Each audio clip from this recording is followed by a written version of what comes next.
Hello everybody, welcome back to the channel. Sorry for the lack of episodes lately. A little bit of writer's block, a little bit of life getting in the way. But here I am with the Week 8 key games, and we are starting off with Cincinnati against Pittsburgh. Cincinnati begins the scoring lead in the first quarter after both teams play spectacular defense, with the Bearcats getting a field goal to lead at 3-0. Pitt strikes back though with 10 unanswered points in the second to take a 10-3 halftime lead. Panthers add on another field goal in the third quarter to increase the lead to 13-3, but a Bearcat touchdown puts Cincy back within 3. But outstanding defense, forcing both quarterbacks to throw a combined 8 interceptions, including that Panther touchdown in the second quarter that led to be a pick 6. Pittsburgh's defense holds up, aside all too common inside the confines of Heinz Field, because that's also where the Steelers play. Steelers are known for their defense, especially back in the 70s with the Steel Curtain. And the Panthers hold on for a 13-10 win over rival Cincinnati. Big game next week for Pittsburgh as they face Louisville to possibly get closer to being Big East champions, while Cincinnati has the week off next week to reflect and recuperate before facing USF in Week 10. Next, we have Virginia and Maryland, and this one is a lot more high scoring than the other one. I can go ahead and tell you that much. Maryland jumps on the chance to make chaos happen early, first with a field goal and then a touchdown on back-to-back drives, gaining a 10-0 lead to start the game, and holding it for the first quarter, causing the home fans to pack Bird Stadium to erupt in happiness. But the Cavs had other plans as they scored a touchdown to begin the second quarter. The Terps responded with a field goal, but was answered back with one from Virginia. One last touchdown in the second quarter for Virginia has the Cavs up on the Terps, 17-13. The crowd is shocked on how they blew the lead and hope they can regain it and win the game, getting one over on their right. It was back and forth in the third, with neither team scoring, worrying the Terrapin faithful, until a score happened, and the place erupted with jubilation as Maryland scores a touchdown with under 3 minutes left in the third to regain the lead, 20-17. Fourth quarter comes around and nearly two-thirds of it goes by before Maryland puts the dagger in on the game, as one last touchdown has them regain a 10-point lead, up 27-17, and this time they hold on to it. Virginia is disappointed in themselves as they need luck to play out for them to make it to the ACC championship game now. Maryland looks to take this newfound momentum into next week's game against Clemson, as Virginia looks to bounce back against NC State next week. And now we head off into one of the big games of the week. USC ranked 3rd in the nation against number 22 Notre Dame. Notre Dame defended their house in a big way, opening up with 2 touchdowns, and although the extra point was blocked, they are now up early, 13-0. USC tries to make a comeback, scoring a touchdown of their own, trying to use the momentum of the blocked extra point, now down only 13-7. But Notre Dame fights back with a pick 6, taking the lead back up to 20-17 to end the first quarter. The Fighting Irish were fighting hard in front of their home crowd in South Bend, and are looking strong to win the jeweled shillelagh. Excuse me there. Another pick 6 in the second quarter has the Trojans in trouble, and the Fighting Irish faithful rowdy, with the Irish now up 27-7. That missed extra point didn't get the momentum into USC's favor like they thought, though they still trusted the air, as they were able to get a 41-yard passing touchdown to cut it to a 27-14 deficit. But Notre Dame scores again halfway through the second quarter, with yet another touchdown, this time passing one of their own from Wilson to Miller, now backed up by 20 again, 34-14, which would be the score at halftime. The Fighting Irish used the third quarter to easily pull away, scoring a touchdown in the field goal, then go up 44-14, basically ending the game, but we still have one more quarter to play. USC strikes back with one more touchdown, cutting it down to a 44-21 deficit, but Notre Dame puts the final dagger in them, scoring again, up 51-21, but the Trojans score one last touchdown for basically pride, because they weren't coming back, I can tell you that much. And They leave South Bend stunned, seeing a 51-28 final victory for Notre Dame. They forced 5 interceptions. The USC needs to refocus for a conference game next week against Oregon. While Notre Dame will celebrate the win for a few weeks as in Week 10, they go up against Navy.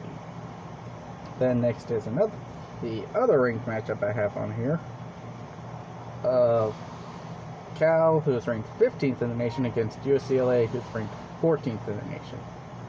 Both teams start off on the right foot, with UCLA scoring a touchdown first in front of their home crowd, but Cal answers back with a touchdown of their own, tying it up 7-7. And it stayed that way until the second quarter, when the Bruins scored another touchdown to lead now 14-7. But the Golden Bears scored 2 touchdowns of their own to go into halftime, leading 21-14. Bruins didn't want to lose in front of their home crowd, and they were determined, as they tied up back in the third quarter at 21 apiece, only for Cal to reply back with yet another touchdown to lead at 28-21, heading into the fourth quarter. The crowd were on the edge of their seats in Pasadena, as they didn't want to suffer a loss at home to an in-state team.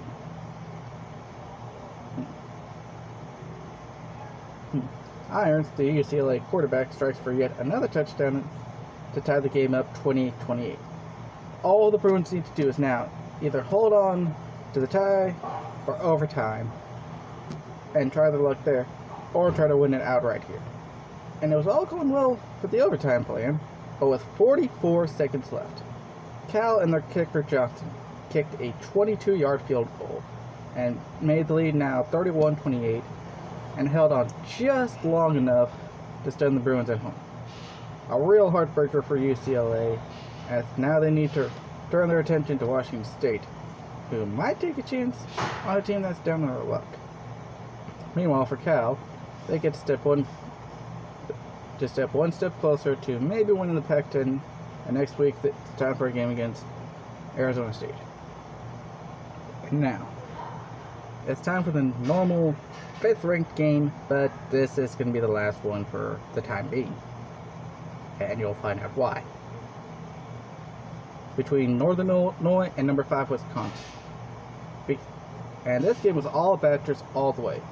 It started off with Wisconsin getting a safety and going up 2-0, but Northern Illinois answered back with a touchdown and leads 7-2 to end the first quarter.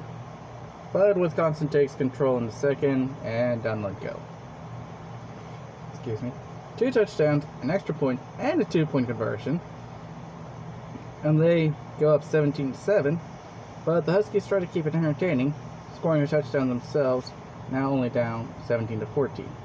One last field goal for the Badgers had them up ahead 20-14 at the half, and Wisconsin scores another touchdown, but fails a 2-point conversion, and scores yet another 2 touchdowns with extra points, and they pull away in the third quarter to be up 40-14. One last touchdown in the fourth quarter on a pick 6 has Wisconsin win by a final score of 47-14, ending the 5th ranked curse once and for all. Northern Illinois has to bounce back with a rivalry game against Toledo on the road, and for Wisconsin, they're going against Indiana, who is on a 5-game losing streak. So, Wisconsin's got easy pickings next week, basically. And now for the next game, another ranked matchup between number 25 Texas A&M and number 8 Nebraska. This was just seemingly another week for Nebraska, although it didn't look like it at first. The Cornhuskers started off with the opening touchdown, but the Aggies responded with a touchdown of their own, tying it up at 7 apiece, heading to the end of the first quarter. It continued to be back and forth between the two teams, with Nebraska scoring, then A&M, then Nebraska again, for Nebraska to lead at 21-14 at halftime. And it was an exciting game, worthy of being a top 25 matchup, worthy of being a key game. And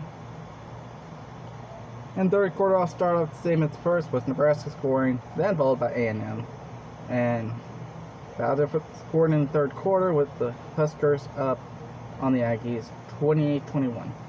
Nebraska did finally pull away in the fourth quarter, with their quarterback Muhammad passing for 2 more touchdowns to Phillips, and the Cornhuskers won this Big 12 matchup 42-21. Nebraska is looking to take this momentum into Austin next week to go up against Texas, as A&M is planning on bouncing back with hopefully an easy win against Kansas at College Station. And for your final key game of the week, we have number 7 Miami and number 10 Florida State. The Seminoles just took the Hurricanes to school in Tallahassee this week, and you'll hear why here in a minute. Florida State scored a touchdown halfway through the first quarter, and then 4 minutes later, Miami kicked a field goal, and the Seminoles led it 7-3. It became a game of field goals in the second quarter, with Miami kicking the first one, but Florida State kicking the next two, and still leads by a touchdown now, 13-6 at halftime. Heart of everyone at Doak Campbell Stadium were pounding, as this rivalry game was getting intense. Then, as it just seemed like we would have a scoreless third quarter, Seminoles scored a touchdown with just under 3 minutes left, but kicker Campbell missed the extra point, with Seminoles up 19-6. But a pick six with just over a minute later pulls them away to a 26-6 lead over the Hurricanes. A touchdown by Miami looked like some sort of spark was happening, now down 26-13. But a field goal and then later the final dagger with a touchdown, as Florida State win by the final score of 36-13. Gaining bragging rights for the year. Florida State is looking to keep momentum for Duke next week, as Miami has next week off to recover, then prepare for battle against NC State. So NC State's got a vengeful Miami team in week number 10, and a vengeful Virginia team in week 9. Good luck, Wolfpack. But that's the key games review, and I will work on the script for week 9 later. Till then, I will see you all next time.